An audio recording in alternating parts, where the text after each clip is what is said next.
In this lesson, we're going to take a look at significant digits and how we do arithmetic with them. And we have to pay attention to significant digits when we do arithmetic so we don't over or underestimate our precision. Now, it's easy when we're adding and subtracting. Our final answer should be no more precise than our least precise measure. Now, what I mean by precision is how many decimal points are in our measure, right? 17 centimeters is less precise than 17.1 centimeters because I've gone one more division. If I was looking at a percent uncertainty in here, this would be plus or minus 1, which is 1/17. This would be plus or minus 0.1 because we understand that the last digit is estimated probably within a unit, and so this would be 0.1 divided by 17.1, which is in order of magnitude less uncertain or more precise. So when we add and subtract, our final answer should have as many, or should be as precise as our least precise measure. So we do the calculation and then we round it off to meet the criteria. So if I do 190 minus 3, that's 187. But I'm only precise to the tens place in this measure, which means I'm going to go ahead and round this to 190. It did not change my answer. And that's because right here, we're not sure what this is. It could be plus or minus 1, or it could be plus or minus 2.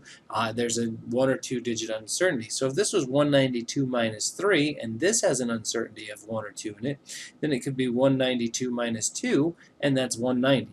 And so we wouldn't change our answer. So 190 minus 3 is still 190 when we're paying attention to significant digits. Now that one's a little bit weird, but we could look at this one. 12.32 plus 0.236, I would get 12.556.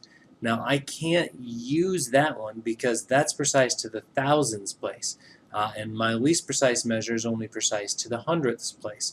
And so I'm going to look at this and I'm going to go, all right, let's call it 12.56. Now I'm as precise as my least precise measure. I'm only precise to the hundredths place, and that's okay. Okay, now I didn't put any units on these, but if there were units on these, make sure your units match.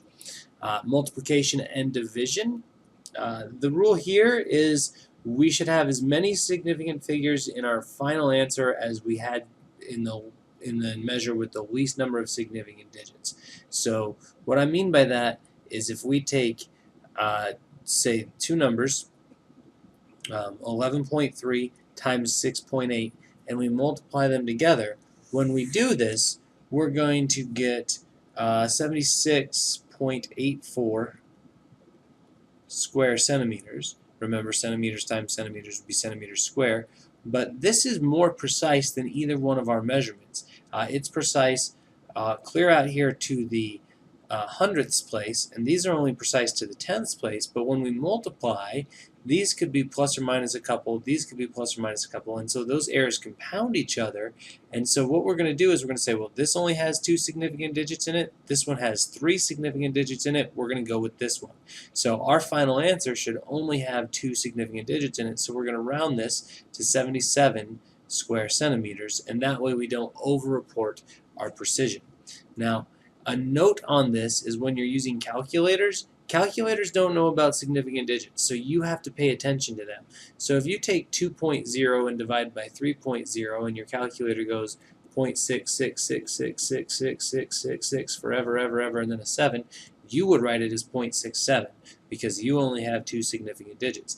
Now, counting numbers like 2 and 3, if we're counting the total number of objects, those are infinitely precise.